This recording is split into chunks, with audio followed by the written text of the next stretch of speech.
We continue to celebrate Asian American and Pacific Islander Heritage Month with a special passport that allows you to taste these flavors from restaurants throughout our city. Today we walk the walk with Stixs Stone. Welcome, Chef Leo Davila. You are the owner of this restaurant, Stixs Stone. Tell me a little bit about this passport program and why you wanted to be a part of it. Yeah, so Camille and Adrian, really cultivated this program. Second year, really great to be a part of it.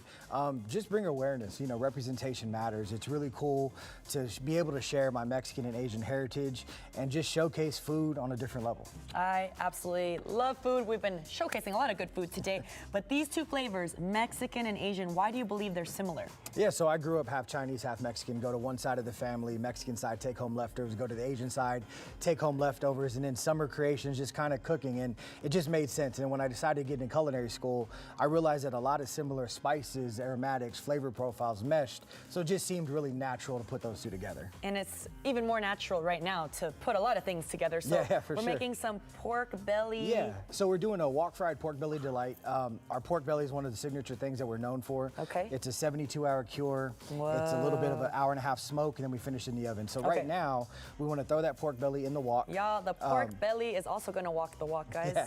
So thankfully, there's enough fat in the pork belly, so we don't need a lot of oil to get in there right now. Ask. So kind of like bacon too, you don't need anything to basically, cook bacon. Yeah. So then what we do is we work with, as sustainable as local as we can, so we get some beautiful heirloom mushrooms. You just rip them up, right? You don't even have to cut them. You just kind of tear them. Let me try this Yeah, for sure. Yeah, and just throw them in here? Just throw them in there. So what we're gonna do is we're gonna leave them in longer strips. These are they oyster? Yes. No. Oh, yeah. Y'all, I know my mushrooms. Yeah. Central Market has that cool area with all the mushrooms. In the back, yeah, definitely. Okay. So same thing, if you just wanna throw all of those in there, you can even the tear more that one mushrooms, up. the merrier. So good thing about these mushrooms is that they're quick cooking. All of these vegetables, we're gonna have broccolini, baby carrots. And again, you can use a knife or you can just kind of go right at it. I like ripping. And as a Mexican growing up with a household tortillas, you just kind of use your hands. Yeah, you have to use your hands, right? Yes.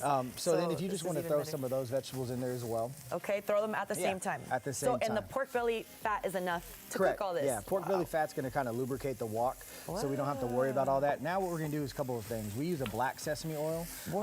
Can you get that anywhere? Yeah, just your local Asian market. So we're gonna do about a teaspoon and a half. Just eyeball. Yeah, kind of perfect. There we go. And then we'll just mix that in so then all those flavors get to know each other, get to hang out. Oh, so good.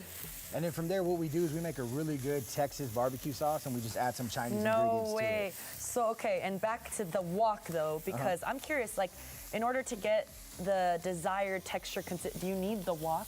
Yeah, absolutely. So a lot of times, we have a flat bottom wok that we're using here today, just on most conventional stoves. You'll see a lot of people that come in and well, how do you cook with a wok when you don't have the round fire coming through? Well, we use flat bottom woks to mimic that same flavor, that same profile. I need to get one of these because I love the situation right now. So the last two things we're gonna throw in there is gonna be a little bit of a tamari. So that's just, that's right there. That's a soy sauce. How much? Probably about 2 tablespoons. Okay, and sorry, you were describing what it is. Yeah, so what tamari is, it's a gluten-free soy sauce, and the reason we use that is that it's just a little bit more natural. It's not as salty as most soy sauce is going to be. Okay. And then the last thing we're gonna add is just that Chinese barbecue. So again, it's a good South Texas barbecue sauce. I'm gonna put a lot. Yeah. Oh, definitely. Put a lot on there. Sauce.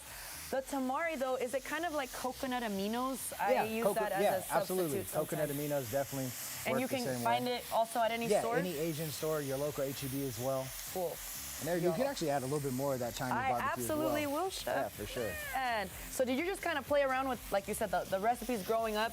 You said, let me put these things together and they'll go good. Yeah, growing up, I didn't really cook a whole lot. Then kind of turn of events, I lived in Houston, brought me back to San Antonio, and I said, you know what, if I'm gonna do this, let me go to culinary school.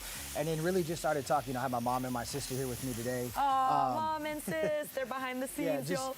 Really just trying to talk about what food do we like eating, what food do we like eating growing up, what do we not like? And then, just trying to figure out that palette and just put out some great food. Well, it smells as great as your heart sounds very into this, which I absolutely love. And, it's also kind of healthy with the veggies. I mean, it's like basically stir fry. We do this with chicken, with beef, and then it's going to go just kind of right across. You can do this over beautiful steamed rice, some noodles, fried rice. It's really versatile. You can do it over cauliflower rice if you're trying to keep it a little bit lighter. And it's so easy, too. You can do this, y'all. If I can do this in, what was it, 5 minutes right now? Yeah, super simple. for them. And that's kind of how we like to cook. Nobody has time Nobody to really got cook at home. And then the last thing we do is these are micro leeks. So if you just want to throw a little bit, again, it's just kind of like our little chef's kiss on there.